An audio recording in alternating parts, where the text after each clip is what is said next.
దేవుడంటే భయం లేకుండా, ఆత్మీయతకు విలువ లేకుండా, ఏం చేసినా చెల్లిపోతుంది, నేను రాజును కదా అని చెప్పి తప్పుడు పని చేశావు, తప్పు చేశావు. దేవుడు నీ పట్ల ఉన్నతమైన ఉద్దేశములు కలిగి నీ రాజ్యము సదాకాలము స్థిరముగా ఉండాలని దేవుడు ఆశించాడు. పిచ్చోడా, నువ్వు చేసిన పాపిష్టి పని వల్ల ఏ రాజ్యాన్నైతే, ఏ అధికారాన్నైతే దేవుడు నీ చేతికి అప్పగించాడో దాన్ని నీ చేతిలో నుండి దేవుడు తీసేస్తున్నాడు. నీ రాజ్యము నిలువదు.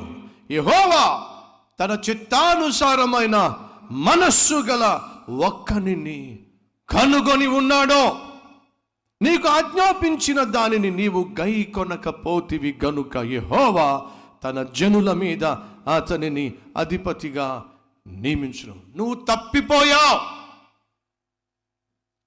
నీవు తప్పు చేశావు, తప్పటడుగు వేశావు, ఏం చేసినా చెల్లిపోతుందనేటటువంటి మూర్ఖమైన ఆలోచనకు చేరిపోయావు. వినో, నీకు దేవుడు ఏమైతే ఇచ్చాడో దాన్ని నీ దగ్గర నుంచి తీసేసుకుంటున్నాడు.